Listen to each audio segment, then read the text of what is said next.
Maneru akanaka, vana veZimbabwe. Maneru akanaka, vana veAfrica. Good evening, Zimbabweans. Good evening, fellow Africans in the SADC region. I want to welcome you to my kind of odd broadcast tonight, live on Thursday with Evangelist Mangwende. As usual, I'm broadcasting live from Gosport in Portsmouth, and I want to believe I'm finding you in good health or in ill health or in whatever situation that you are in.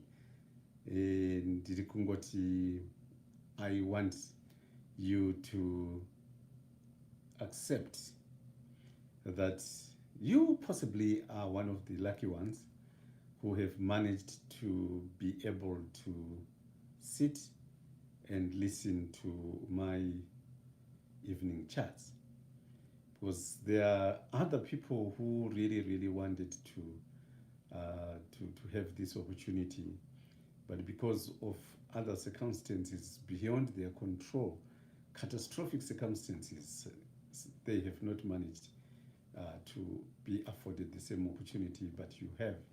And we want to appreciate God for giving us this opportunity.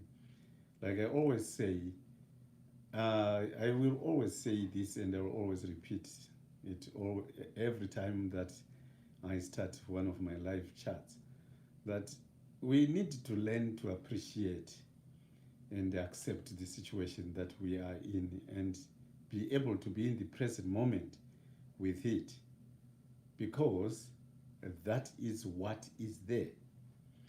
In life, always it is important to acknowledge and take note of the present moment, because that is what you have got.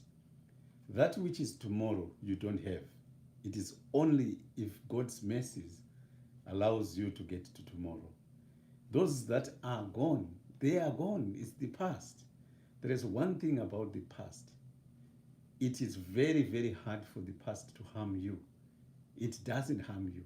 The past has got memories, and memories usually do not harm you.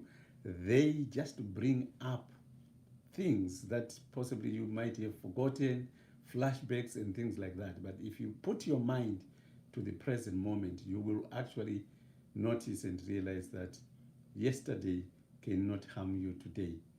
Tomorrow is there to come, and why worry about tomorrow? Let tomorrow sort out itself. Worry about tomorrow when you get to tomorrow. For today, you have got today. Concentrate on today. Be present in the moment, and this is important. I will tell you, if there is somebody you are sitting next to where you watch this program, they are the most important person. They are the most important person because they are right in front of you. They are right there with you. They are in the present moment, and you need to take care of them. To think about those who are not present tonight, those who are not present with you, and want to distress yourself, to stress yourself, to cause yourself anxieties because of the people who are not there with you. I think it's wasting energy. It's spending energy where it is not needed. Focus, concentrate, be in the present moment, and let it be. I will always say, I talk to people and say, I don't get frustrated by congestion. I don't get frustrated when I am running late. I don't get frustrated when things are not happening as quickly as I perceive or think they should. I stay in the moment, I get relaxed, and I remain in the present moment and be with it. And if you take that approach to life, you will find out that life is not that stressful. Life becomes so stressful, life becomes so unmanageable. Why? Because we have set ourselves lots of expectations, because we have set ourselves too high standards, because maybe your next door neighbor is setting the pace for you. You want to drive a car like them. You want to have children like them. You want to have a dog like them. You want to have a house like them. You want to wear suits like them. You don't know their situation. You don't know their circumstances. You know your circumstances. You better be content and be happy with what you got. If you're stuck in traffic, sit in traffic. You are part of it. You are part of the people who are causing it. And what can you do about it? Nothing. I've seen some people trying to, change lanes and do all sorts of things, but they don't go anywhere. Sit and relax. Why not use the time, the moment when you are stuck in congestion, to try now to do your mindfulness, even to pray, even to meditate, and just be in the present moment and look at your current situation, congestion, and I'm not going to change it. Even though I hit my head on the steering wheel, even though I honk as many times as I can, it is not going to change anything. When the traffic starts moving, just move with the traffic, flow with the traffic, and that is life. That is life. If we take that approach, even those who do not believe in God, who are just atheists, who say, well, we just live, we don't know where we came from, we are just here, and this is it. I will tell you, if you take life as it is, without setting yourself too high standards, without setting yourself too many expectations, without just wanting to attach yourself to things that are not relevant to your life, you will find that life is not that difficult. Life is not that hard. I will tell you, life needs an approach. You're very relaxed. Because situation here, you might think this situation yakaoma zisingaita. This situation inorwadza zvisingaita. Why? Because hausati waona situation yemumwe munhu. Your situation is your situation. Just sit in your situation. If you want, try to find solutions to your situations. If you can't find a solution, that is a solution. Accept that, you know what, this situation is no solution, and having no solution is the solution, and I will leave it like that. I will leave it just like that. And you will have peace of heart, peace of mind. Vanhu vanostresseka vakawanda, vanhu vanotambudzika, vanoshaya hope. Munhu anoshaya hope nekuda kwekuti ane dambudziko. I think kushayira hope zvinhu zvaunogona kusolva.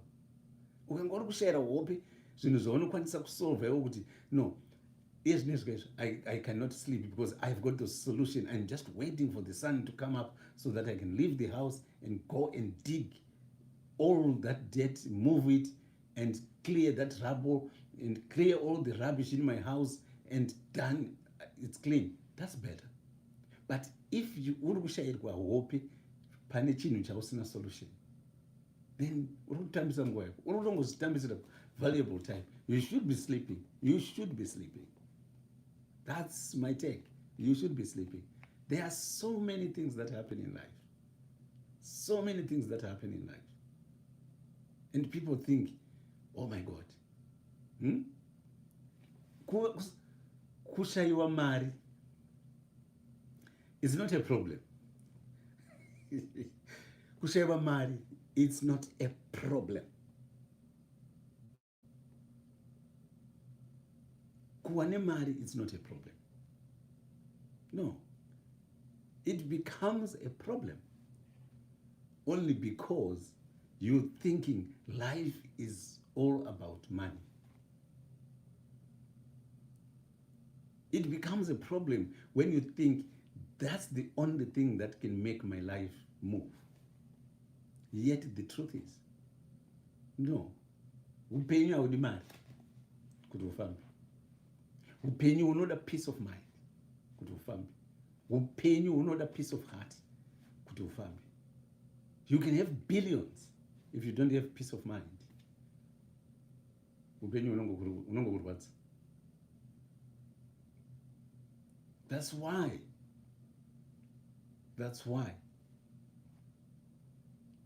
the first and most important rule in life to accept and live with is that life is suffering. Upenyu mutoro. Vakuru vakataura, vanasoro jena vakabvira vatozvitaura kubvira nakare pachivanhu takakura tichizviziva upenyu mutoro. Life is suffering. Life is a luggage. Life is a container. Life is what you make out of it. Not what you imagine, not what you think, not what you expect, but what you make out of it. That is life. If you content yourself in your head to say, you know what, I accept that in life, pane nguva inoshayikwa mari. And it's okay kana mari iri kushayikwa.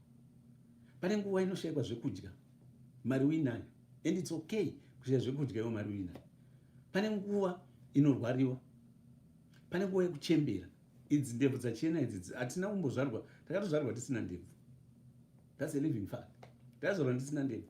Ndebvu dzikatanga kukura, tikashayina nadzo dziri nhema. Ezvinezvi dzakutanga kuchena, dzasangana chena nenhema. That is life. Upenyu hunofiwa. And that is life. Upenyu hunobudwa mabasa. And that is life. Upenyu, you will be abandoned by people you thought, this is my best friend. That is life. Upenyu on a betrayal. And that is life. Upenyu is une mafaro. Zvekukanganwa kuti kune nhamo. And that is life. But the sad news is that mazuva ekufara muupenyu, they are limited. Ekutambudzika ndo akawanda. Because paunofungidzira kuti mukati muupenyu kufara is the key. Because some people want to say, no, life is happiness. Life is happiness. Muhappiness mune kutambudzika. Wangani vanhu vakabata chirwere, ma-STIs, gonorrhea, syphilis, HIV and AIDS, chlamydia, and other diseases. Nekufara. Vanga vari kufara, vanga vari pajoy, vanga vari pahappy. Vangani vari makuva right now. Nekufara. So when you say, this is relative. It is relative. Life is how you make out of it. I've seen people, I will give you an example. Life chai. I've seen people, I would show you the TV at Tinayomba Nomo. We've got a massive TV, big one. I had my family the other day. We went to Costco and they were seeing these curvy TVs, these plasma TVs, so thick. And they were saying, I think we should buy one of these. We should save money and buy one of these. And I was saying, we've got a huge TV in the house, a big one, a TV that you can play videos, you can attach your stick there and it plays things, you can do your YouTube there, everything you can do it. But people think the bigger the TV, the better the picture. It is not true. The picture is in your head. For your own information, the picture is generated in your head. So it doesn't matter how big the screen is, the picture remains the same.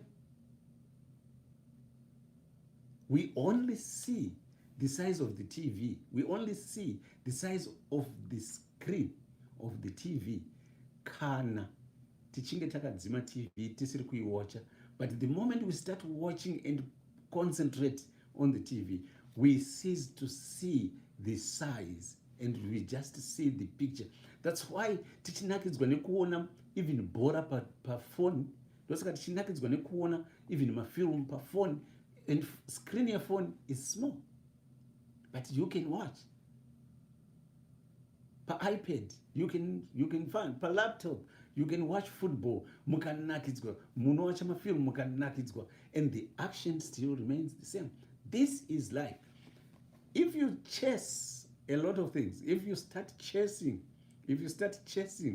zvinhu, I will tell you, unopedza pasi rese. Yet all these things are impermanent. They don't last forever. They don't last forever. Life is not all happiness. Life is not all joy. Life is not all glitter. Life is not all happy ever after. No, it isn't like that. The situation yauriyoye dzimweni dzenguva kutongoigamuchira kuti regera ndigare zvangu ndirimo. Unozwa kuwerovha chaiko chaiko. Kuwerovha, it's a blessing. Kuwerovha kunge usingasenzi zvako, uchizvirimira kamunda kako apa tubage twako 4.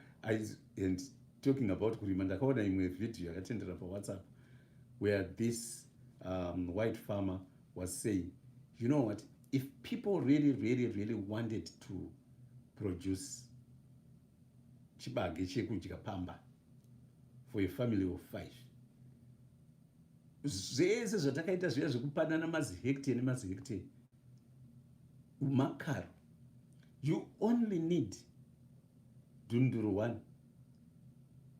rinomanejwa zvakanaka, roburitsa chibage chakakwana to feed a family for a year. Because you will find kuti a family kuti ifeedwe pamba nechibage, they require less than a ton. A family of 5 uses at least 1 bucket per. Elijah Mangwende, you are the one who sent me the video, isn't it? The video yemuvheti aitaridza kuti kurimira vanhu 5, it doesn't require kuve nemahectares nemahectares. If we manage small plots, we can have abundance. Therefore, nyaya yekuchemera kuti dai ndabva ndazoita munda hobo, dai ndabva ndazoita mabasa hobo, dai ndabva ndazoita zvakawandisa, sometimes makaro atinawo and mismanagement. If we cannot manage the small resources that we have, even tikakupa £1 million, tikakupa £1 million RTGs, tikakupa $1 million, you will be able to manage them. So it is very important to accept what you got at that moment, what you have. Situation here that even Murehwa, Marova anofara. It all depends. Nekuti musoro wako, how are you calibrating the way you think? If you calibrate well your mind, you shall find out that life is not that complicated. No, it isn't complicated. It is ourselves who complicate life. It is ourselves who make things tough, difficult. And let me tell you one thing. Nenyaya yeupenyu, kuti upenyu, ndati upenyu mutoro. But again, upenyu tinotsvaga kufara. Upenyu tinotsvaga kuita sei? Kufara. But kufara kwatinotsvaga muupenyu, I want to urge you, tisatsvage kufara kunze, asi ngatitsvagei kufara mukati. Nekuti kufara kwemukati, inner peace, inner rest is key and important. If you are not happy inside yourself, no one outside can make you happy. It is what is inside you that determines your response here the outside. Ndosaka muchiona kuti vamwe vanhu akabva kumba achienda kubasa atsamwisana namadhamu kumba, aenda kubasa, anosvika kubasa aine mood. Vamwe vanoona ndonde ikoko, makapa anoona nhamo nekudonhetswa achipwanyika. Kana kuti atsamwiswa namanager kana kuti nemacolleagues kubasa, adzokera kumba, vana vanosvikoona nhamo ikoko, vanoziva kuti kana baba wabva kubasa wakumhanya because vanouya vari ine mood. Kana kuti vanotoona kuti ndaro nhasi mood yapinda nayo kai haina kunaka, noti mai mood yapinda nayo haina kunaka, kumabedroom kwavo nyanya external, nekuti mukati mako hamuna peace. But kana une peace inside you, I will tell you, the outside haikwanisi kubvondora rugare ruri mukati, nekuti rugare ruri mukati ruri stable. And if you want to break somebody, if you manage to steer the inner peace, if you manage kubvondora ego yake, ukakwanisa kumubviringidza rugare rwemukati make, wamupedza. Nekuti let me tell you, watambozviona herewo kuti kana uchinyatsozitemba, uchizvitemba nezvauri, uchizvitemba nemafaculties ako, uchizvitemba nemacognitions ako, uchizvitemba nerugare mukati memwoyo wako kuti I know what I am and I know who I am and I know where I stand. Kana munhu akakuti urimbwa, you laugh. You will laugh. Why do you laugh? Because you know. No. You look yourself externally and you say, well, ndine makumbo 2 nemaoko 2, imbwa ina makumbo 2 nemaoko 2. And that in itself satisfies me that I'm not a dog. If you want to go on, it's like, well, if I check around myself, handina muswe, handina muromo mrefu, handina floppy ears, so all these show kuti handisi imbwa. Therefore, whatever they have said kuti ndiri imbwa, it doesn't count. It's nothing. It's their own opinion and it's their own interpretation, possibly of what I have done or how I am behaving, but that does not define me. Sorry. And you laugh and you don't even get angry and you don't end up getting yourself involved into squabbles, into all these things, because you know who you are. That's why ndikuti inner peace, inner settlement, kuve wakagadzikana mukati memwoyo, kuve wakagadzikana mukati mepfungwa dzako, kuziva zvauri is key and it is important. And once you achieve that, I'm telling you, even the devil can come and sit in front of you and you will say to the devil, hi, how are you? What's up? And the devil will stand up and leave and go. Saka ndikuda kuti vana vaMwari tizvitembe, tizive, tisazvitarisire pasi. And especially if you are Christians, you know he who is in you is greater than what is in the world. Saka kana mukati medu isisi tichivimba kuti munogara Kristu, chinombonzi Kristu chiko, kana tichiziva kuti mukati medu munogara Mwari, mumba maMwari itemberi yaMwari. What does that mean? It means we are love. Love abides in us. Love resides in us. When you see me, you see love. And what I give out all the time is love. When I give out, what I give out is love. Because shoko rinotaura wani kuti hatingatemi maorange pamuremani. Pamuremani tinotema maorange. Pamuremani tinotema malemon, sorry. Pamorange tinotema maorange. Magrapes tinowana pamugrape. Hatuwani magranadilla pamugrape. And so on. Therefore, if we know kuti Christ is in us, then hatina chinhu chatinomboita sei chatinotya. This is just a talk yekusimbisana vana vaMwari while we are waiting for the top of the hour, where we're going to talk about sanctions. Now, if you are watching and want to be part of this, I'm inviting only people who are going to talk about sanctions in Zimbabwe. Tomorrow, kurikuitwa hanzi Sadak, kwatotanga propaganda.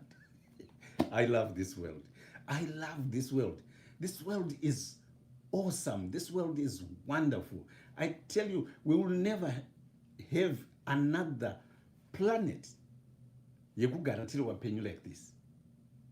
Kudenga ngatimbosiyana inako, kudenga kuriko ngatite zvakanaka tigowana upenyu hwakanaka. But this planet which we are right now, we will never, even Mars is not as good as this planet. And the people that are in it, wonderful people, glorious people who are in this planet, on this planet. But we need to take care of each other. We need to take care of each other. We need to take care of this planet. We need to look after it.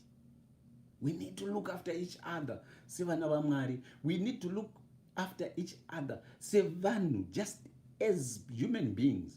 Ipapo inini panondikoshera inini zvikuru chaizvo. Tichazvitaura patinenge takutaura nyaya yemasanctions. Panondikoshera kuti tiri vanhu. You know what? Tikatangira pakuti inini ndiri munhu. Mother Kimbiopi, muri munhu. Vumawaranda, Muturikwa, Muriwani. Elijah, uri munhu. And the other people who are watching in the background and who shall be watching later on. Tiri vanhu. Tikakwanisa kuzvitora chinhu ichocho kuti tiri vanhu tese. Regardless of color, regardless of race, regardless of sex, regardless of where we come from, where we have been born.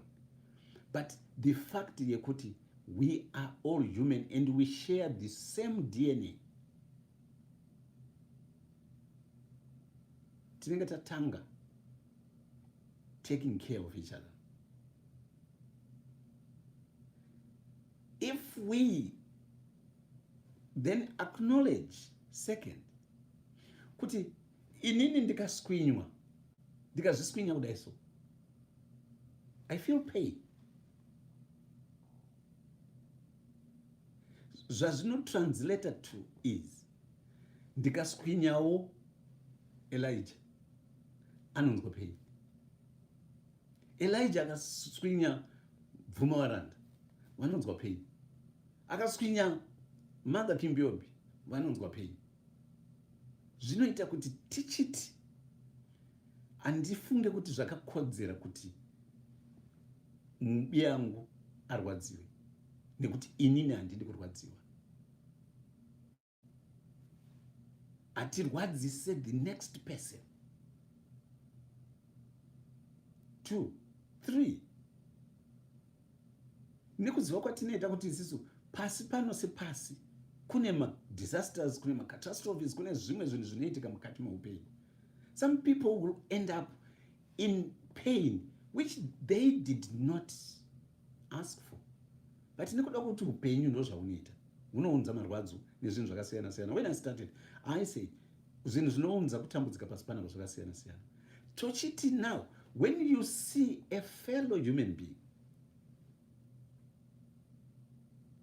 ari kutambudzika, ari kurwadziwa, ari kushungurudzika, ari kushungurudzwa, zvokubata pamosha, wozviisa mutsoka dzake kuti dai ndenge ndirini ndiri kurwadziwa, dai ndenge ndirini ndiri kuda munhu anondibatsira kubva musituation iyoyi kuti inge iri nani. Kwete kuti ipere, kana ichiperawo That's okay. But kuti inge iri nani. Remember that upenyu kupedza matambudziko pasi panapa. If we think we can end all problems on this earth, on this world, it's a dream, which is a pipe dream. I will tell you this example of somebody, a doctor, trained, well, makore 5 munare pauniversity, mamwe maira achirova kudii, aenda aqualify. First patient yake achiti ndamubasa ndakurova basa, died. And they came to the priest and said, I'm thinking of quitting my job. Kuna manesi mazhinji akazviita izvozvo izvozvo. Vamwe vachiti tori mastudents. Aenda kushift. Pashift yake. Shift yake yekutanga. Munhu obva afa. Taakana basa iri kani. Kuzviblema kuti munhu afa. Ari in charge. Ari on the shift. Ari pabasa. Kuita sekuita unge ndiye Mwari manje anotora upenyu hwemunhu. Nyambisirwa kufa ndekwa Mwari akura iwe. Chero munhu chero uye anonzi sentenced to death. How many people wamakaona imimi vari pa electric chair, wamakaona vari pa lethal injection, wamakaona vari pa kuhemwa, wanotora more time than anticipated to die. Nekuti Mwari anenge asati ati nguva yakwana. Saka kufa ndekwa Mwari. So this doctor came and said, I want to quit my job now. I can't. Because this is really, really painful and I failed. And the priest said, I think you are not considering your role properly. You are not considering your role as a doctor properly. Doctors do not cure people. Doctors do not cure people. Nurses do not cure people. Physicians do not cure people. Psychologists do not cure people. Dentists do not cure. No, they don't. Health professionals should learn to replace the U on the cure with an A. And your job makes sense. That's what health professionals do. They take care of people. So if we take care of the sick when they are in our hands, when we take care of those who are in pain, when they are in our care, in our hands, they feel better. Their pain, their suffering is alleviated. And their chances of survival, their chances of recovery increase. And even if they die, their friends, family will say, thank you for taking care of our beloved one at their most difficult time. That's why it is very important to have love inside us, love inside our heads, to care, not to cure. Even yourself, if you have got certain things, certain problems, a lot of people, how many of us have tried, we have tried so many times to lose weight, we have tried so many times to look different, we have tried so many, because we are trying to cure ourselves before taking care of ourselves. If you take care of yourself, if you understand what caring means, then you will be able to deal with all the other things much, much more easily. And when this doctor was told, he said, I did not realize that. Thank you very much for enlightening me. And enlightenment, kuziva, mofunga zvenyu, ruzivo, is the highest level of life. Enlightenment. Because when you are enlightened, you understand yourself and you understand other. Wisdom. That's why Solomon muBhayibheri paanotaswa naMwari achisangana naMwari achinzi ndakuona kutendeka nekuda kwako nekutonzveka kwako. I've seen your faith and hard work. Tell me anything and it shall be done. And he said, I want wisdom.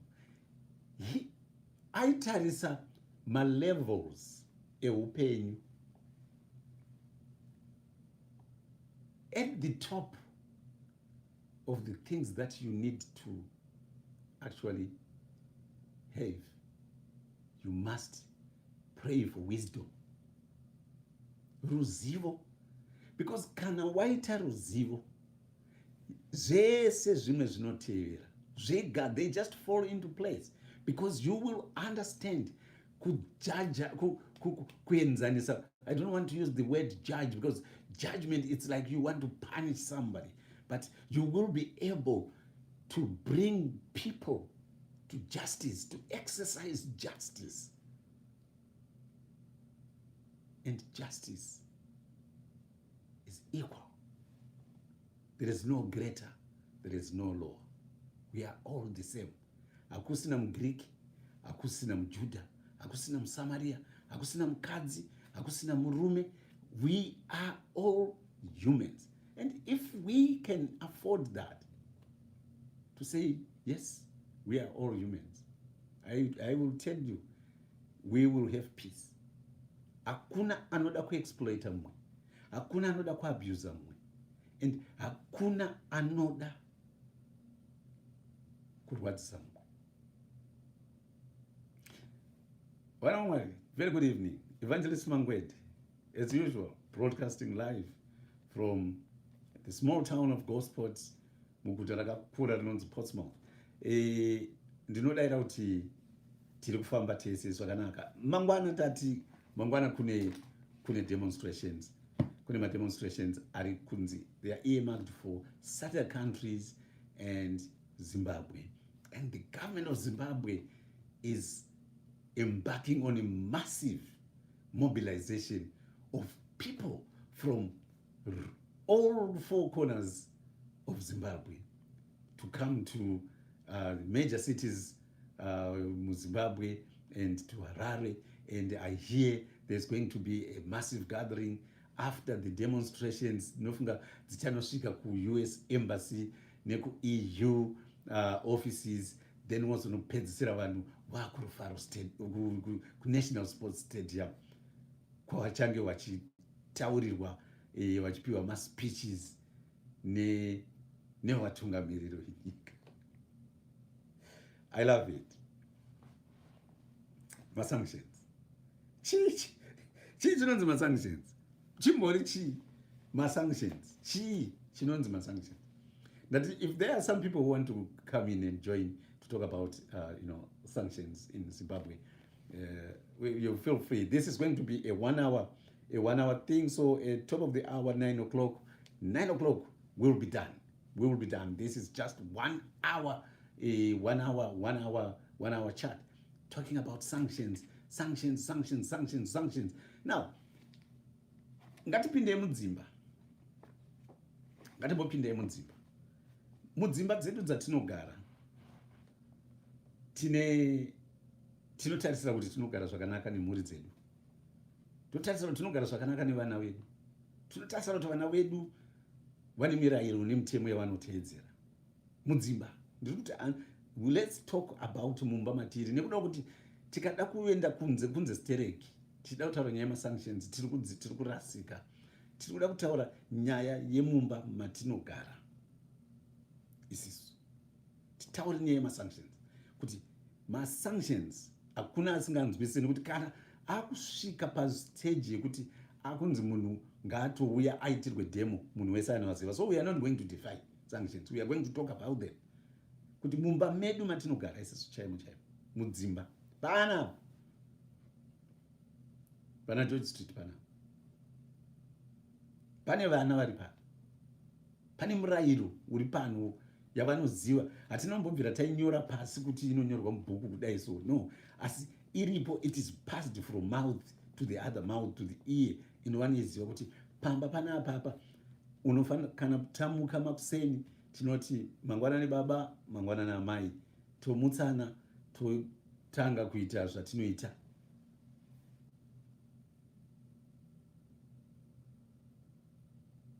Kana munhu akasateedzera murayiro iwoyo wekuti amuka iye mwana, haana kuti mangwanani baba, hauna kuti mangwanani amai, tinomubvunza, tinomutora tomugadzika pasi kuti uri kumboona here kuti pane chimwe chinhu chausati waita kubvira kumuka kwawaita. Unzwa kutoti sore zvenyu mangwanani baba and mangwanani amai, kuti tizvirangarire izvozvo kuti zvinhu zvatinoita ndo kunonzi vanhu ndokugarisana kwakanaka. If that behavior yekuramba achikanganwa continues, we find ways dzekucorrecta, not through punishment but through withdrawal of certain things.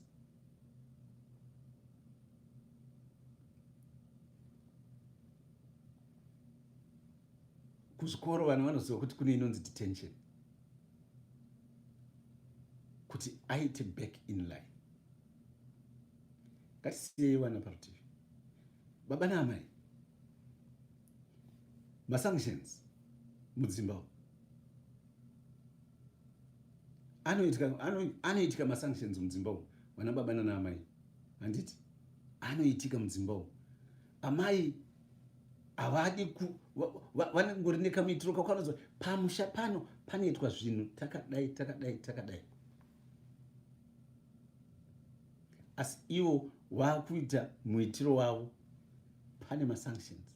The same applies kuna baba, vakuita muitiro wavo wakasiyana neunofanira kunge uchiitika in the marriage institution, pane masanctions. Kwete kukurwadzisa. Let us remove this notion or perception of punishment. Nekuti punishment muupenyu, it doesn't work. Punishment is violence. Ukaona panotaurwa nyaya punishment, pane anger, violence, and then outcome is punishment. Anger, violence, punishment. Saka punishment kazhinji ukanzwa painotaurwa iri associated nepain which is physical, ichiadministrwa on another human being, ndiyo punishment. But when we are talking of rewarding in a positive or in a negative way to reinforce or discourage behavior, we are talking of compassion. Saka sanctions anoitwa mudzimba. Now ngatibude mumba tiende mucommunity. We are all members of a community and we are expected to behave and communicate and participate in community in a particular way. When we fall out of place, when we go out of line with expectations, the community, you will find the community can impose, can put sanctions on you. They will do things that will make you stop behaving the way you are doing. They are not punishing you, no. It's either they are positively or negatively reinforcing your behavior. And when it is positively reinforced, you will find that either you will conform. Negatively, either you will come back in line. Without the use of force, but withdrawal of sometimes just attention. Kuti kana uri munhu anoda attention stereki, vanhu vanongoti paunenge wangosimuka pepe, wobva wasimuka wobva wabuda panze. Paunongoda kutaura iwewe chete, wobva wasimuka wobva wabuda panze. Havasi kuda kusenzesa force, havasi kuda kusenzesa simba, vari kungokusenzesa a way to communicate that you have fallen out of line of the norm of this community. Ngatidzokerei mudzimba, vana baba nanamai tinosenza naika. Toda kutaura vana baba nanamai nevakomana nevasikana munosenza. Ukatora chikwereti kubhengi, bhengi rinotarisira kuti unofanira kuti kubhadhara chikwereti. True? Kana usina kubhadhara chikwereti kubhengi, bank has got the right, one, to freeze your account and say you are not going to borrow money again until you settle this one. Either you declare yourself insolvent, you declare yourself bankrupt, or they will attach your property to recover the bank loan with interest and costs, charges, and so on. And this is the truth about life. This is the truth about life. But unoona kuti iwewe manje kana uri baba mai kana kuti mkomana sisi, my brothers there, if the bank says you can no longer borrow from us, live with what you've got, iwe uchienda kubasa, wotadza kumaneja mari yauri kutambira kubasa iyoyo pamwedzi pega pega, you cannot fault the bank kuti because bank rakandinyima chikwereti ndakutadza kuenda kunodya McDonald's, iwe une mari yauri kutambira yauri kutadza kumaneja, uchienda unotenga madrugs, uchienda unotenga zvinhu zvisina nebasa rese. You cannot fault the bank, can you? No, you can't. It's not the problem of the bank, but it is your problem.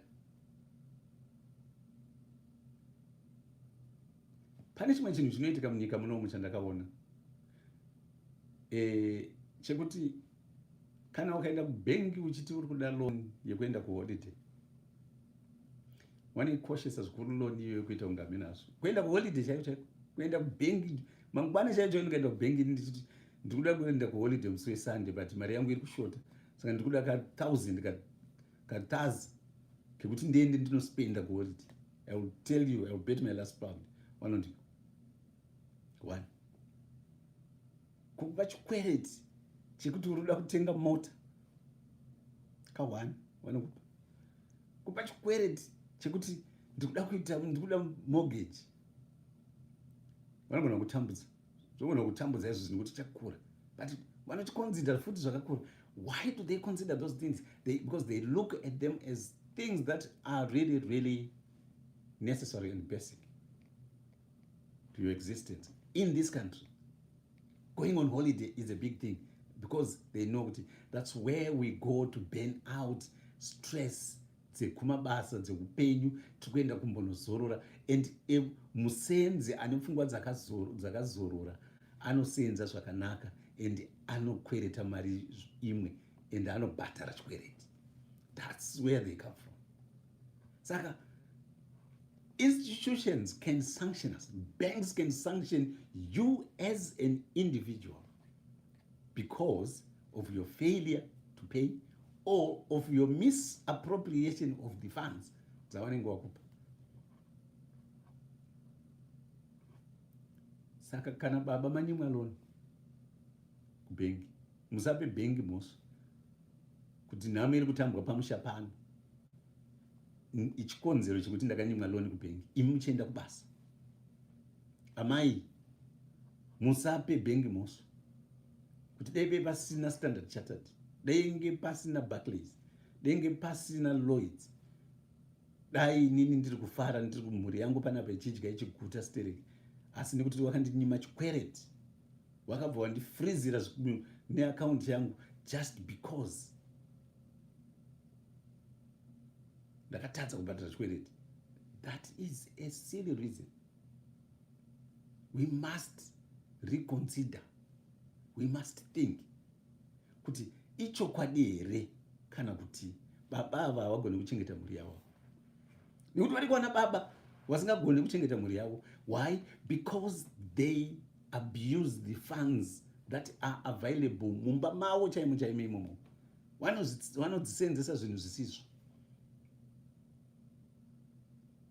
Mari dziri mumba mavo macho chaimo chaimo vanodzisenzesa zvirizvo. Therefore, kuti mumwe munhu avakweretese, ini ndikukweretesa mari ndichikuziva kuti kana ndikakupa mari iwewe haiende kumba kwacho, unoendesa zvako kuenda kunoita zvimwe zvinhu zvisinei kana nepamushapo. Vana vako vanenge vari kukwangwaya, ndichivaona vachitenderera mumaraini umu vasina kupfeka, vasina bhutsu, vasina chi, vandakakukweretesa 500 RTGS. You think I will give you again?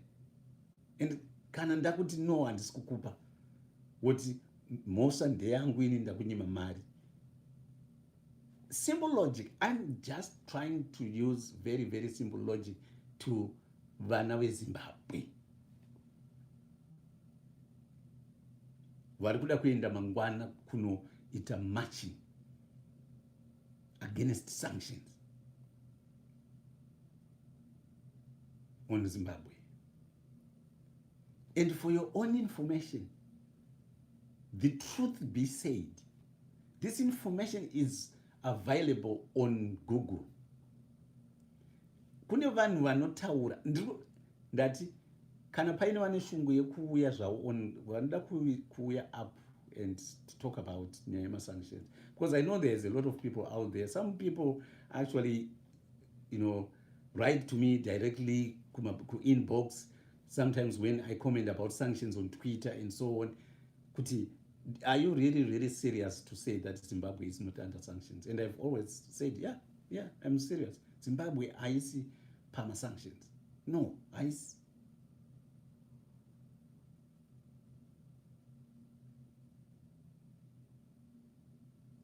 Zimbabwe haisi pama sanctions. And the information is available on Google. Inokutaridzai kuti ndiani munhu ari pama sanctions muZimbabwe, makambani api ari pama sanctions muZimbabwe, and there are reasons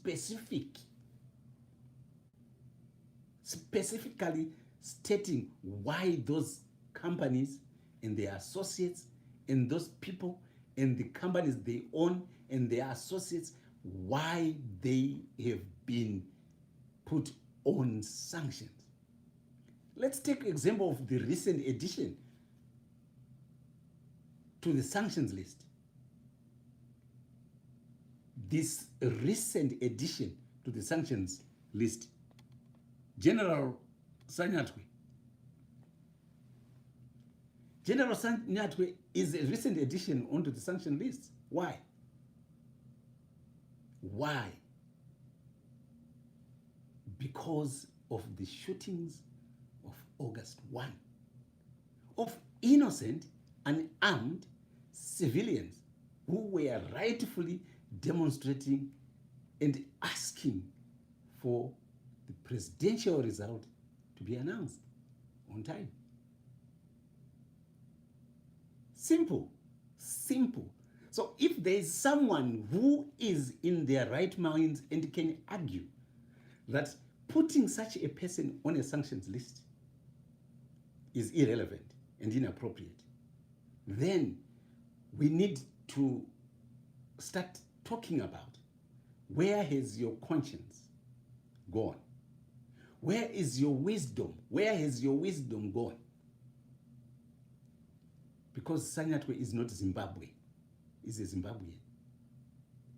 So, if sanctions are put on Sakunda Holdings because of its association with ZANU-PF, which killed people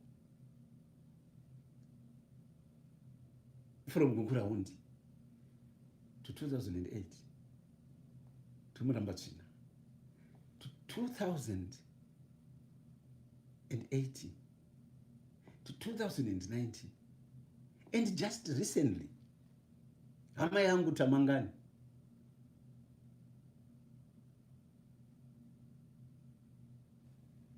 And if a company that is associated with that is slapped with an embargo to say, no, we cannot do business with you.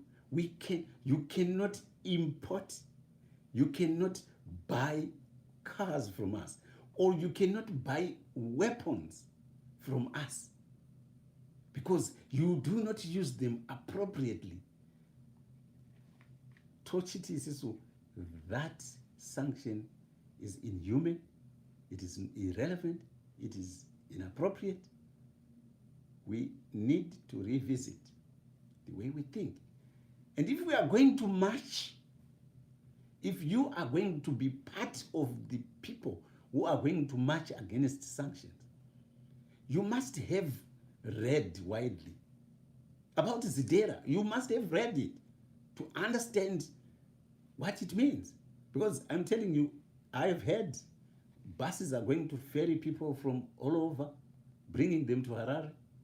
And we have seen it in the past where people who have been ferried from as far as Nyakadecha to Harare, to Masvingo, Wachimacha, obvunzonzi, murikumbo machireko panapa.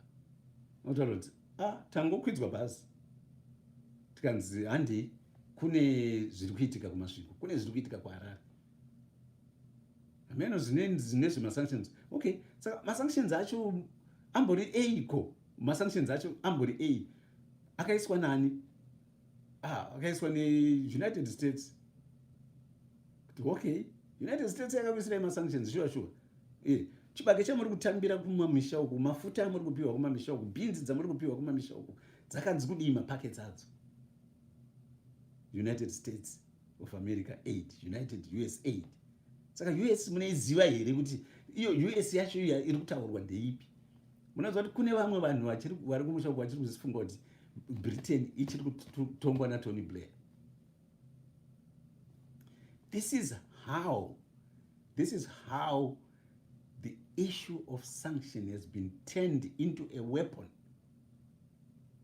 against the people of Zimbabwe. It has been turned into a propaganda tool to captivate or to capture the minds of those who are not well read about the ins and outs of their country, of our country, Zimbabwe. Which is really sad. Because zviri kuitikwa kumunhu. Ngatidzokere mudzimba medu, masanctions amakamboisirwa namai boy, baba. Masanctions amakamboisirwa nababa boy, amai. Masanctions amakamboisirwa nawabereki venyu vana. I want you to consider and think, was that rational? Was that relevant? Was that appropriate? Havana kutora shamu vakakurowai? No. Vanga kutaura kuti paipa mei muchidya KFC kamwe chete pamwedzi paipa. Muri kuenda for the next 6 months musina kudya KFC. Hamiri rume KFC pano kusvikira mese makuziva kuti kana tichimuka pamusha pana apapa tinoti mangwanani baba, mangwanani amai. Simple. Once you are in line, deal done. KFC yenyu every month. baba kana makuziva kuti amai vanoremekedzwa pamusha, havangobhutsurwe, havatukwe, havashaurwe, havaitaurirwe zvinhu zvisina basa, havanyadziswe pakazara vanhu, havaitwe sei, zvese izvo zvezvo amai vanosunungura pavanenge vakasunga. Havasi kuzotora jambanja, havasi kuzoisa mafuta mupani, havasi kuzoita sei, but varingotaura kuti ininiwo ndakasungawo, hakuna handisunungure kusvikirawo ndaona zvinhu zvadzoka muline. Once tadzoka in line, masanctions obviswa. This is in the house, and this is exactly what happens in the community. This is what happens in the country. As a world, senyika sepasi rese, tine muono mumwe chete wekuti munhu wese munhu, munhu wese munhu. There is no special person. There is no lesser, there is no greater. If we would accept one another as humans, right? Ngatitore imuenzaniso we-MDC neZANU-PF muZimbabwe. These are major political parties in Zimbabwe. And it's sad and unfortunate that to start off with, when the MDC was started, it was classed as an enemy of the state. As a result, it was subjected to murders, tortures, disappearances, and these things still continue because there are people who are within one of the major political parties who do not accept the fact that MDC is a party comprising of Zimbabweans, which is made up of Zimbabweans, be them white, be them yellow, be them black, be them pink. They are Zimbabweans. And they deserve a life. They don't deserve torture. They don't deserve killing. They don't deserve beating. They don't deserve punishment.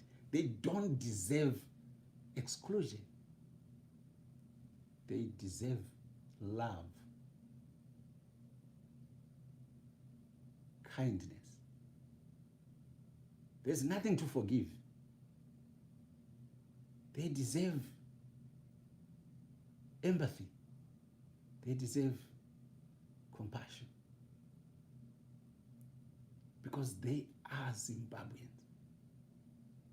So if we treat fellow Zimbabweans like they are not humans, like they are not humans, they are, I don't know what you might want to call, how, I don't know how ZANU-PF sees MDC supporters. I don't know how they perceive them in their heads.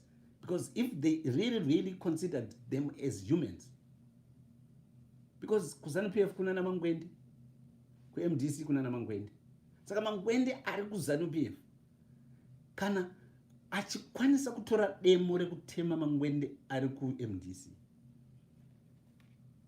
then something is not right.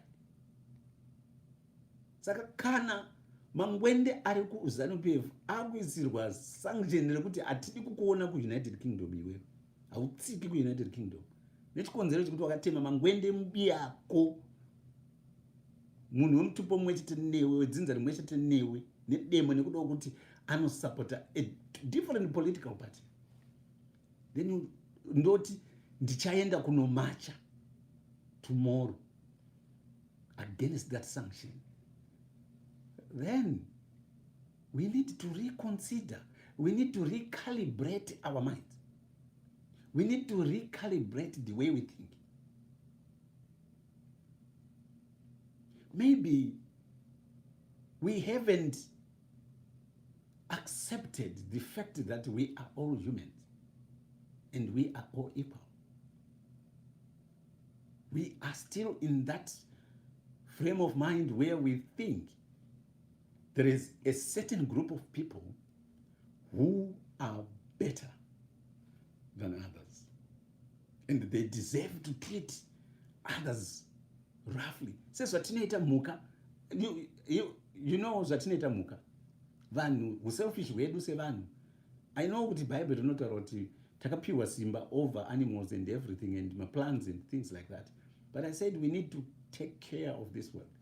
Tiri selfish sometimes vanhu. Ndinombozvifunga so huku ichitandaniswa apa ichimhanyiswa ichitandaniswa yobatwa yobva yanovharirwa mutswanda yakamirira kunzi nguva mvura yoiswa pamoto iri kubhoiliswa iye iri muzva yemutswanda yozotorwa inotsikwa mapapiro nemakumbo chekwa mutsipa yoiswa mudhishi yodirwa mvura takutofara kuti manheru takugara pasi kana masikati whatever time tatione dinner. Dzimwe huku you find sometimes you see them, they're a little bit distressed because, well, they haven't got that mind. But kana munhu akasikwa nemufananidzo waMwari,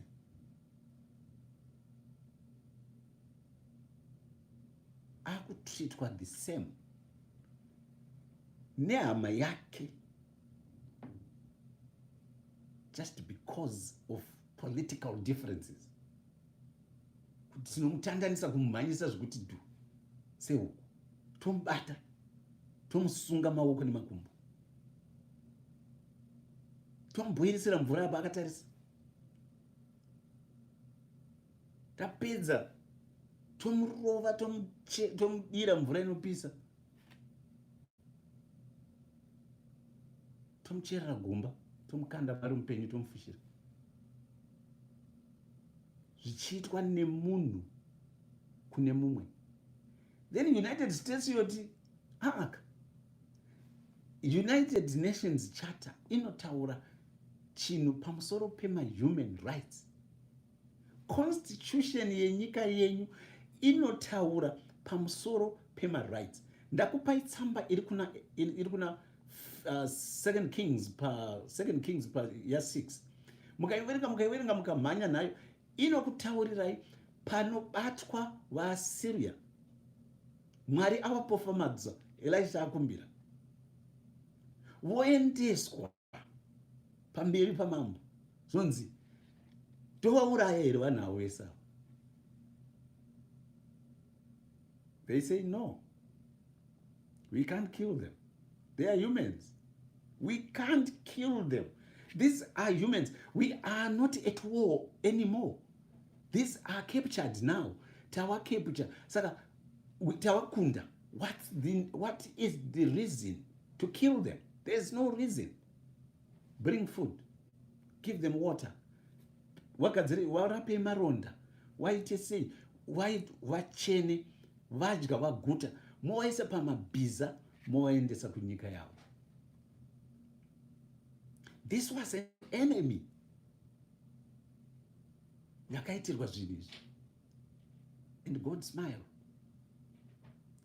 God smiled. God smiled. God can be angry. God can be angry if we treat others badly. That if there is someone who really thinks, no, my sanctions are Zimbabwe, they are not reasonable, they are not rational, there is no reason, because they are making vana veZimbabwe to suffer. Vana veZimbabwe havasi kusafa nechikonzero chema-sanctions. Kana vana veZimbabwe vari kusafa nechikonzero chema-sanctions, then my argument will be something is not right with Zimbabwe then. Because if a handful of people and their companies are slapped with restrictions, embargoes, and the whole country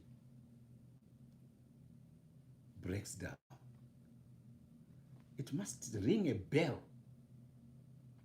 Mumusoro mako iwewe semunhu kana une just simple logic, une simple IQ of an average of 80%.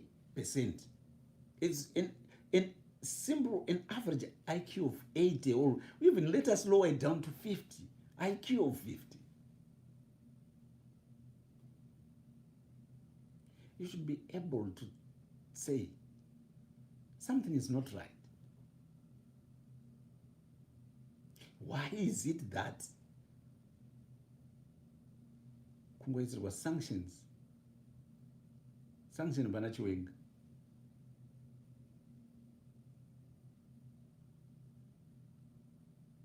Zvinhu zvobva zvaita manyamamere neroko kureva kutiko he is in charge and in control of a lot of things, or he possesses a huge chunk of the economy of Zimbabwe. So if one person or if a group of people own Zimbabwe, and all these people, they are in one political party, something is not right. This is simple logic. Simple logic. Unfortunately, and this is the sad part of it, the number of people who are going to watch this on Facebook and on YouTube is limited to all those people who can afford data and can afford to have the app here, YouTube and Facebook, pamafona. The majority of Zimbabwe who live in rural areas do not have access to this, and they don't know it. Saka nyaya yema-sanctions tainzwa isisu ichitaurwa kubvira munguva yaSmith. Mugabe izvino asvikira pakufa akaitaura akafamba nayo. Mnangagwa achipinda akataura on record. This is what I like about social media. Everybody has got, a majority of people in those areas where they go and talk, some people have got video recorders and so on. He is on record as saying, ngatisiyane nezvekuchema nema-sanctions. Ngatisiyane nezvekuchema nezvema-sanctions. Ma-sanction anogara ari ku let us find a way of using our own resources and our African counterparts to get our people, to get our country moving.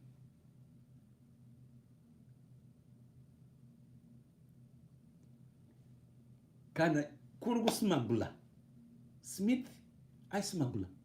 He was working in partnership with other countries to smuggle arms, to smuggle food, to smuggle a lot of things. And Rhodesia was moving forward. Imwonde ichichiridza Rhodesia iri pama-sanctions. Those who wanenge ini pazera, munoziziva. Matownship anga akaita sei, masitoro anga akazara, hapana chinhu chavaishaya mumatownship. Although chingwa taita chekunyoresa paChristmas, because chingwa yanga isiri a big deal, hapana aida chingwa kudya chingwa mazuva ese, because achigutse we had our own other things, chimodo, mbambaira, manhanga, mapudzi and so on, zvatinenge takapfimbika tichidya. Chingwa taizongonyanya kuchida either paweekend kana kuti paChristmas, but achaishayikwa. The shops were full. Nyika iri pama-sanctions. Nhasi Zimbabwe inoisirwa ma-sanctions ne-EU, inoisirwa ma-sanctions neAmerica. Nekuti makatadza kubhadhara chikwereti World Bank iri kuti hamukwanisi kukwereta, and hakuna anofanira kukweretesai. This is normal. This is simple. but munhu ari kuruzevha haazvizivi ende haazvinzwi ende anogona kusazozvinzwa zvachose nekuda kuti hakuna anomusvitsira ikoko. The few who are enlightened about these things kumaruzevha, they are scared of sharing it in case they are labeled and targeted. And this is where the point is.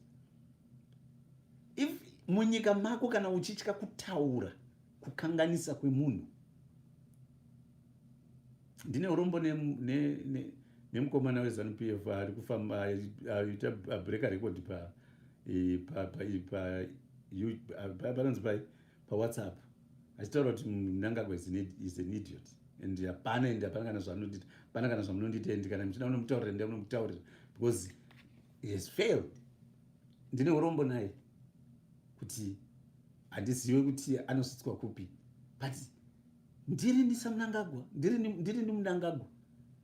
Munhu adaro kuvo eka inga Dhavhidhi akashaudwa wani, akashaudwa mumambo. Dhavhidhi aityisa, akashaudwa zvekuti mumwe musoja akatiregera ndiuraye kamwana kuzvikanzi you don't have to. They are free to say kana wari Mwari amutuma kuti ataure izvozvo pamusoro peunhu nekuita kwangu, unoziva sei? This is where the problem is. But our rural fellow brethren do not get to know this. Chavanobombardwa nacho ndechongonzi, handiti muri kuzviona, tiri kutadza, nyika iri kutadza kuti ifambire mberi nekuda kwekuti takaisirwa masanctions neUnited States, takaisirwa masanctions neEU, kuti vachivataurira vanhu ivavo kuti inini ndiri pamasanction, inini president, inini Mnangagwa ndiri pamasanction. Chikonzero chatakaisirwa pamasanctions ndechekuti 2008 takatyora kodzero dzevanhu nekurova nekuuraya nekutocha nekudhisapisa vanhu veZANU-PF, MDC nevamwe vaiexpressa sympathy over them. Itai Dzamara is nowhere to be found right now. Those are some of the issues. Saka zvandikuda kukuudzai vanhu imimi ndezvekuti nyaya yekurovana nenhau yematongerwo enyika isiyei, isvipirei pasi, ngatitisiyane nazvo, tigarisane mumaruzevha muno, tidanane tiri vana veZimbabwe tose. Kana anofunga kuvhotera ZANU-PF ngaavhotera, anoda kuvhotera ZUM ngaavhotere, anoda kuvhotera MDC ngaavhotere, anoda kuvhotera Chimuti ngaavhotere, nekuda kwekuti nyika ino yakasununguka. Takarwira rusununguko rwekuti one man, one vote, tiwe free, tiwe independent, and this is what independence means. These are human rights. Right to life, right to clean water, right to health, right to education, right to this, and we do not discriminate. And we hear Mnangagwa saying that on national TV, on national radio, on people everywhere, and it becomes the gospel of the day, and we see it happen. I will tell you, there won't be any talk of sanctions because there will be no need for sanctions. Isisu tega sevana veZimbabwe tinenge taakusenzera nyika yedu, takasununguka tichiziva kuti tiri kusenzera nyika yedu kuti isimukire. You can't. Okay, nditaurirei kuti problem yekunasa kwakabewa mamillions. Masanctions anouya papi? Mukatitaurira, these are some of the things zvamunoda kudzakana wekwachiyadzwa kuti okay, madiamonds ari kucherwa kunoku, kuchiyadzwa kunoku kwatibinurwa, kwane mazikomba nemakomba ari kusiyiwa asina kuvharwa, vanhu vakaurohwa, vanhu vakaurayiwa, vanhu vakadisplacedwa. Masanctions ari kupinda papi? Hakuna mvura kuchiyadzwa, hakuna nzira dzine tara kwachiyadzwa, hakuna magetsi kwachiyadzwa, hakuna health facilities kwachiyadzwa, hakuna zvipatara kwachiyadzwa. Yet 15 billion worth of diamonds disappeared. where do sanctions come in? Madiamonds ari kutengeswa kuChina, ari kutengeswa kuRussia, ari kutengeswa kuDubai, ari kutengeswa kuSouth Africa, ari kuprocesswa kuBotswana, ari kuiswa sei. But what are we making out of it? It has become a propaganda tool. Nyaya yemasanctions kuti kana munhu apererwa nemazano, akataura mumwe a very senior in the Politburo ZANU-PF member panguva yeMugabe akataura kuti ukaona president akutaura kuti I cannot move nyika nenhau yemasanctions, ukaona baba Pamba vakutaura kuti Pamba panapa ndiri kutadza kufambisa imba nekuti ndiri kunyima chikwereti kubhengi, iwe wachiswera kubasa, wachiswera kuShift, something is wrong. Am I consider doing something? Chero amai vakutadza kuriritira mhuri, iwe wachigara vari kuShift, woti ndiri kutadza kuti mhuri yangu idye ichiguta pano ichifara ichiita sei nekuda kwekuti bhengi rakandinyima chikwereti. Vanhu havari kundinyima kundikweretesa mari. They've blacklisted me. Therefore, I cannot find peace and joy in my house, in my home. I cannot take care of my family because the community does not like me. The community is segregating me. Therefore, my home cannot have peace. Baba, fungai zvimwe. Vana fungai zvimwe. That's what it means. Or baba vari kungosenzesa cover yebank to abuse you. To abuse you. Those zvinenge zviri kungoitika chete. And this is the case of our country, Zimbabwe. Vari kuenda kumudemo, vari kuenda kunomacha mangwana. Just think. What are you marching for? If I were in Zimbabwe, I personally would create and generate my own poster to just say, sanctions ataka zvisira isisu ndio ngabviswa. I think ZANU-PF takes us for granted, takes every Zimbabwean, ZANU-PF as a party just takes us for fool. They take the children of God, mapostori, and zvinonyadzisa nemapostori, mapostori anosenzeswa neparty kuita kufambisa propaganda. It's deplorable. Machechi anosenzeswa kuita propagate propaganda. It's deplorable. It is unheard of. God will be angry. God will be angry. Bvunzai Grace, bvunzai Mugabe. Vanga kuswaradza so kuisa muswe kuunganidza mapostori, kuunganidza vachipfeka magemens, vachipfeka magloria, vachiita sei kunyeperera Mwari. God will be angry. 17. 2 Kings 17. God can be angry. And when God is angry, he will unleash his anger. And you can not block it. That's in Makereke. Politicians, they just want to abuse you. We are lucky to have one politician. People will say, well, maybe because Asata Kutonga is not the president of the country. If he were the president of the country, possibly he would almost do the same, trying to use the churches for advantage, to his advantage, to propagate his ideas, beliefs, and so on. But on record, we have seen him attending churches and so on, and he has not taken politics to the podium. This is what should happen. But in political science, what people do not know, in political science, religion is a useful tool to use to advance your political ideas. and to oppress people. Great oppressors have been known to use religion as a tool to advance their own beliefs. Why? Because vaKristu vanotya Mwari. Therefore, vakanzi mutungamiriri wenyika akauya apa akakuvhurirai tsamba inotaura kuti teererai nekuremekedza utungamiriri hwese nekuti hwakasarudzwa naMwari. Maisirwa Mwari apa, maisirwa mutungamiriri apa.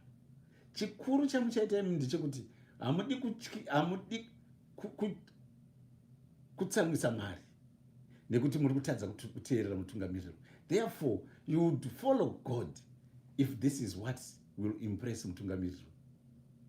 You will impress mutungamiriri kana zviro izvo zvichafadza Mwari. And mangwana munoona wakapfeka magemenzi. Kuswera mangwana munoona wakapfeka dzewisiri. Svondo rinouya iro munoona wakapfeka dzemethodist. Next month munoona wakapfeka madust coats. And so on. Dzenguo chena munoona wainadzo. But what doesn't click in people's minds just because parikuseenzwa shoko raMwari is how come you wear different uniforms? Why do you not just come? Ini ndikaenda kuchechi kuCatholic. Kana ndichida kuenda handitsvage hembe dzeCatholic ini kuti ndiende kuchechi Catholic. Mene ndakapfeka hembe dzangu dzandagara ndichipfeka mazuva ese kwandienda kuchechi kwangu kuApostolic Faith Church. Kana ndienda nedust coat rangu nebhatya rangu jena. That's how I dress kuchechi kwangu. Handipfeke dzenguo chena kuti ndakutsvaga inini kutsvaga hembe dzemarangi nekuti ndotoweurwa musoro nekuti ndinoda kuenda kuno. Mwari vanotsamwa. And if vana veZimbabwe mukasaona these things, tomorrow you are going to march for the wrong things. Masanctions haasiriwo ari kukonzera kuti zvipatara zvitadze kufamba zvakanaka, madhokota atambiswe mari yakanaka, manurses, mateachers, masoja, mapurisa. Hazvisiri zvaasi masanctions ayo. It is our own mismanagement of the resources that we have. This world yatinayo, Zimbabwe yatinayo, is the only country that we know as Zimbabweans, and if we don't take care of it, it's not the responsibility of the United States or the European Union or other African states to take care of us. Sanctions or no sanctions, Zimbabwe should be able to progress. Fertilizer, tinogadzira tega. Fertilizer, naturally fertilizer tinogadzira tega. Mbeu tinogadzira tega. Saka kutanga nekutanga chaiko chaiko, chikafu chekudya muZimbabwe should not be a problem. I will tell you. Let's go back to Smith during Rhodesia. Nzara yakanga iri kupiko naini munguva yaSmith. Pamwe ndaitadza kuiona nekuti ndiri mudiki here kana kuti ndanga ndakaputirwa nezvaSmith. Yanga iripi? Yakanga iri kupi? Fertilizer yanga iriko. Taingorima minda yedu, nanhasi minda iyo ndo iriko kundu. Mumwe wacho ndo wandakatowakirawo inini dzimba dzangu.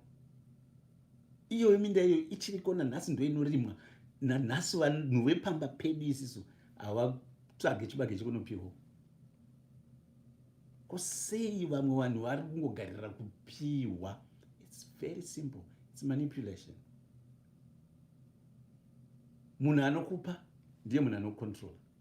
Just like kuti kubasa kwaunoenda iwewe, because you are employed by this company, it controls you one way or the other, because they can fire you anytime. They control us. So you are being controlled.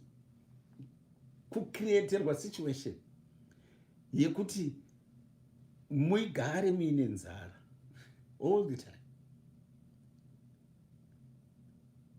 Mukarima mukakohwa zvamunokohwa, chero mukazvitengesa hazvikwanisi kuti zvikutengerei mbeu yenext season. Why? Kuitira kuti murambe muchipiwa. Kana maramba muchipiwa, munoramba makakontrolwa, nekuti mune muchitaurwa kunzi ukaisa x pasiripo, kana kuti tikakunzwa kuti uri kutaura zvisiri izvo, uri kutaura zveMDC, mbeu hatikupi. Iwe wobva uchiziva kuti RTG zvakadonha, kuna mari hauna kana muhomwe mako. I was talking to somebody, it's so sad, it is really really sad situation iri kumarural areas. Vana vakarima fodya, vakaendesa cotton, vakaendesa zvibage, vakaendesa chichi, there is nothing. And what did we hear this week? The government is saying we are going to give you paybacks yechibage chamakambotengesa and so on, kuitira kuti mukwanise kutenga mbeu. We are realizing that is pure manipulation. That is pure manipulation. Zimbabwe, of all the countries, haifaniri kunge ichiimporta chibage, haifaniri kunge ichiimporta soya beans, haifaniri kunge ichiimporta wheat, haifaniri kunge ichiimporta sorghum, haifaniri kunge ichimbotambudzika nekuti tinorima cotton, tinorima fodya. We used to be the best Virginia tobacco producer in Africa and in the world. We used to be the best bread basket of Africa, bread basket of Africa. And we still have got that potential. Kana kasa isa mazaidu yese musakunda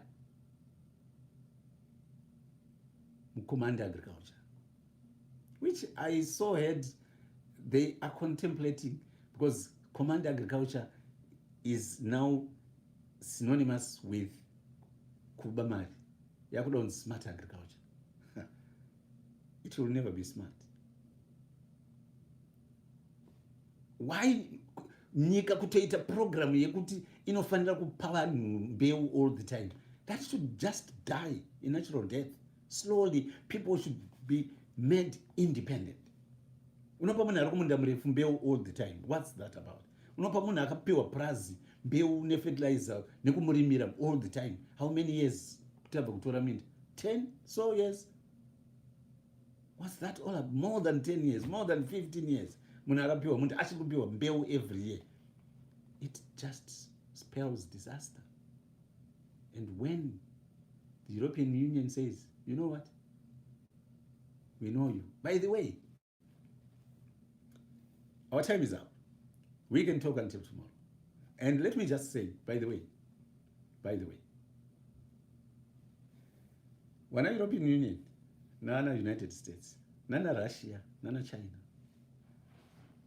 they have got intelligence ziri embedded in Zimbabwe, government, and everywhere. And their decisions, they don't take them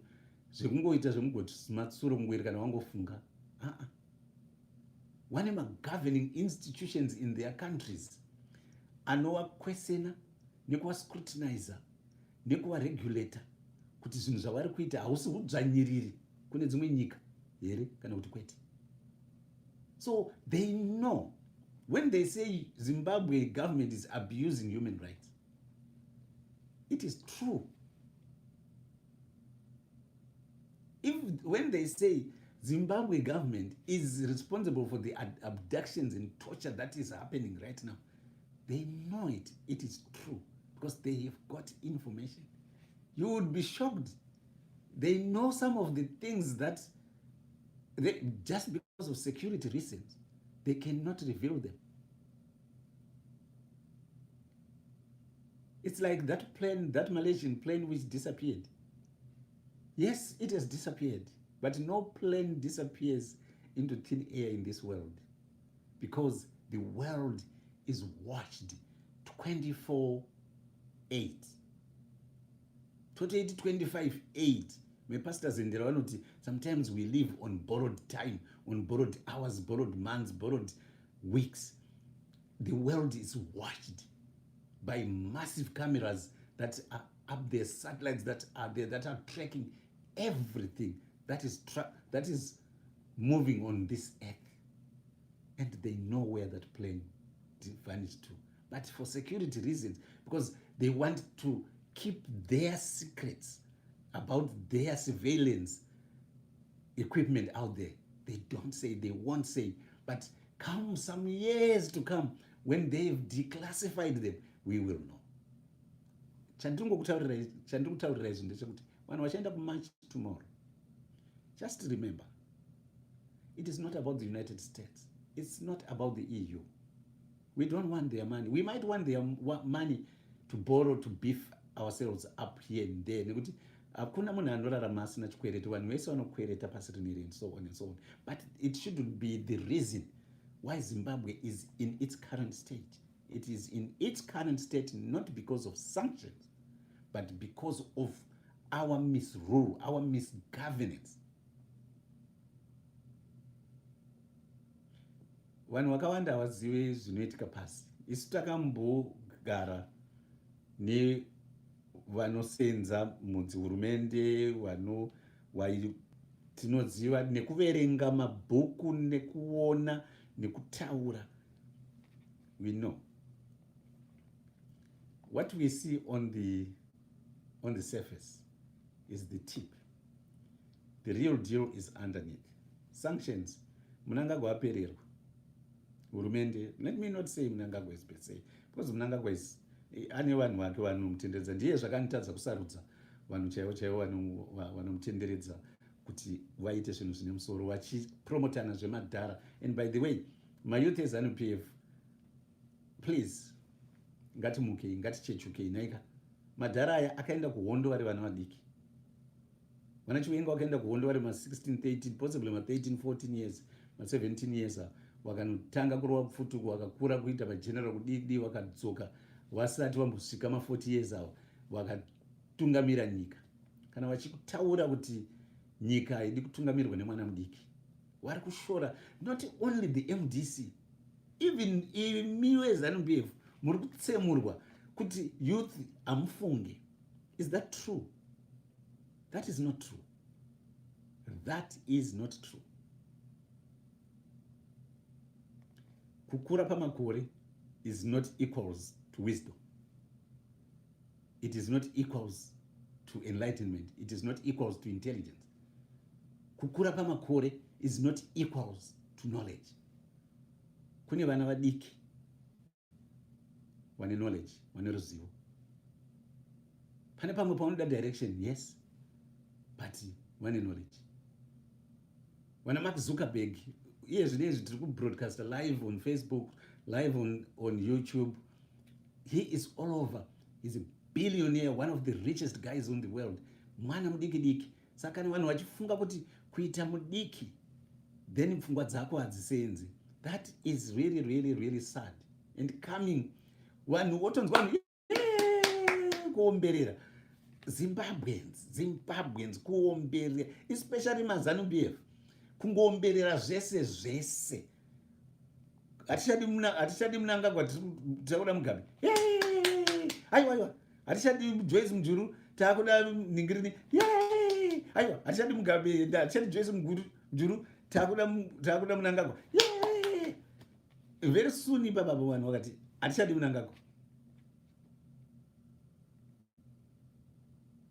taakuda Obitumpofu. Kungoomberera zvese. Why? That is a sign of a mind that has been abused, and now it has come to a stage whereby it cannot make informed decisions on its own, but it is led by a handful of people who are so powerful and threatening. But the truth is, the people with power are just a few. And the majority, it is us who vote them. So it's a matter of just being enlightened. That's why man's going to enlightenment is one of the highest essence of life. It is one of the highest virtues. Enlightenment.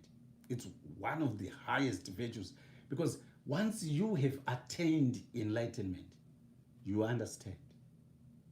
You have got peace in your mind. You've got peace in your head. You've got peace with everybody.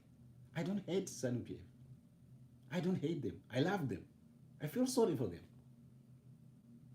I feel sorry for them. I forgive them. And I empathize with them because I understand where you come. I've worked with people who have been abused in their lives. I've seen them. The abuser is so near to them. It's so there. The abuser is there in their face. So because the abuser is always in their face, there is nothing else that they see but the abuser.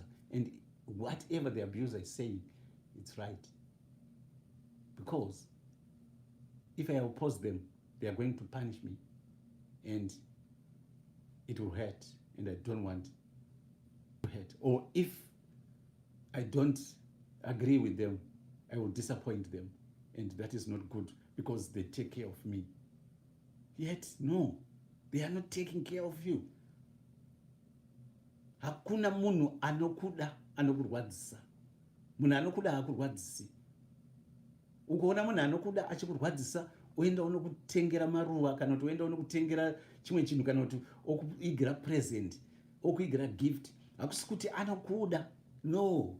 Inonzi false generosity. Kupiwa mbeu, kupiwa mafertilizer, kupiwa mchinzi, aiwa takuzokudzikisira chakati takuzoita. Inonzi false generosity. Why do oppressors and abusers use that technique? Maintain the abused alive, and they will continue to have someone to abuse. They are psychopaths. They are sociopaths. So they know, they have studied. Mukawanzwa wachitaura, how can, okay, let's talk about what they've said in general. The world, the whole world listening. Tsvangirai akawina my-elections. Akawina. Mugabe said it. Mnangagwa said it. Tsvangirai akawina my-elections. But zvezvisingaiti kuti atonge Zimbabwe. Therefore, we made sure that we reduced the numbers so that anoita searuza kuitira kuti tiende kurira. And we unleashed a force. It's on record. And Mugabe said the same thing. Tsvangirai had 80%. Mugabe nemasoko ake akapedza ati pasine ZANU-PF, knowing, and he knew he was prophesying zvichauya mberi. Thank you, fellows. Thank you, vana vaMwari. Ndati Mwari vanotsamwa. Please, nyaya dzepolitics neshoko raMwari ngatisaendei papulpit tichinoita politics. Kana tichida kuita politics, ngatidziseparatei, not to use politics to oppress vanhu. Ngatiite politics in politics. Toita shoko raMwari pashoko raMwari. Mwari vanoita zvakanaka. Mwari vakuitire zvakanaka mupfungwe zvenyu. I thought, let me just, enlighten our fellow marchers tomorrow, and please march in peace. Those who are going to march in peace. Munhu wese ane choice yake mupfungwe zvenyu. Munhu wese ane choice. This is a free world. It's a free world, and Zimbabwe is a free country, and people are free to march. Unfortunately, vamwe vari kurambidzwa kumarcha. MDC yakaisirwa a blanket ban kuti you cannot march, you cannot do any musangano, and so on and so on. Well, that's politics. Let it be like that. Kana nguva yakwana, kana zvakwaniswa zvakanaka, kana nguva yacho yakwana, nobody can stop it. No one can stop it. So God bless you, and God be with you. Muitirwe zvakanaka, and continue to pray and pray and pray and pray and pray, and continue to meditate and meditate and meditate. Dzimba dzemukati idzodzo ngatidzipindei, tipote tichisangana naJehovha, tichikumbira Mwari, tikumbirire nyika yedu yeZimbabwe, tikumbirire the march tomorrow, so that people can march in peace. Tisanzwe mhirizhonga, tisanzwe zvese zvekurovana, zvekupfurwa, and so on. People go back kwavanenge vabva kumaruzevha, vadzokere vari in one part. But I don't know. Good evening, and God bless you.